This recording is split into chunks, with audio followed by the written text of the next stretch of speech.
I guess achieving something that not a lot of other people could, or, you know, wanted to, feels good. And because of that, in the last year I worked hard to add more ultra rare platinum trophies to my collection, and I want to share them with you.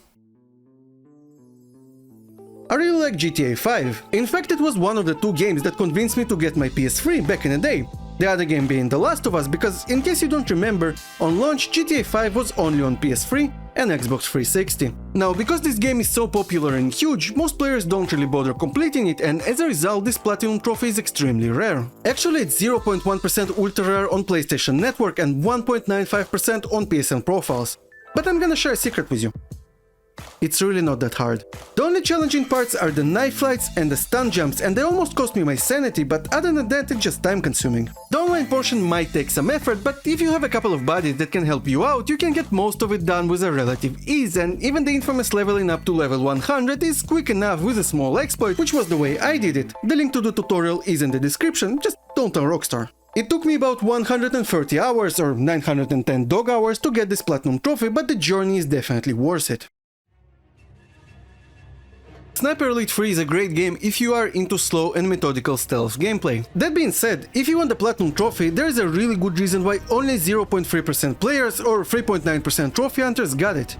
It's pretty damn challenging. You need to complete it on authentic difficulty, where you have to take into consideration wind and distance, the enemies are Hawkeye, and if you get spotted, you are most likely to see the game over screen very shortly after.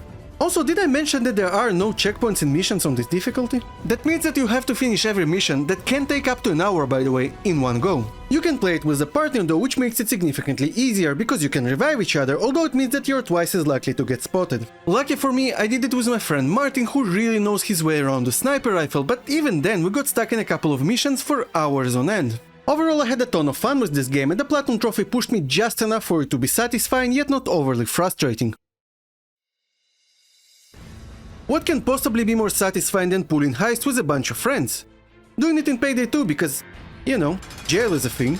Payday 2 is a first-person co-op shooter where you pull heists and shoot everyone and everything that tries to stop you, and let me tell you, I probably killed all the police officers in 100 miles radius while playing this game.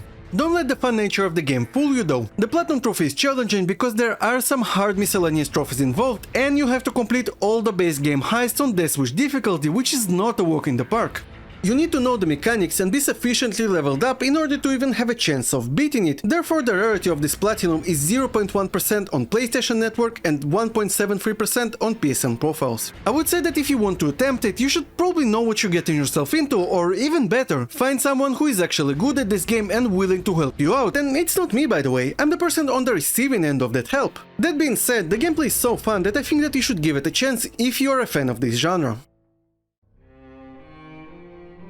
There are not a lot of Rockstar games I would call underrated, but Max Payne 3 is definitely one of them. It's a third-person shooter with some great gameplay mechanics, and I think that its biggest flaw is the fact that it never received the PS4 port like it deserved. Also, I should probably mention that this platinum is no longer obtainable because the online service went down in September 2021, but luckily for me I did manage to get it done before. This platinum trophy is probably the most nerve-wracking one I ever attempted, because I had to beat it in New York Minute hardcore mode, which basically means that I had to finish the whole game without dying in one sitting, within a time limit. Fortunately, you are locked to normal difficulty, therefore it's not as hard as it seems at first, but it is a bit buggy, riddled with cheap enemy placements, and every mistake can end your run at any point, so you need to know the game pretty well to pull this off. For that reason, this platinum trophy is 0.2% ultra rare on PlayStation Network and 0.82% on PSN profiles, and I imagine that now the rarity will only go up. That being said, the story is amazing, and I would recommend playing through it regardless of trophies.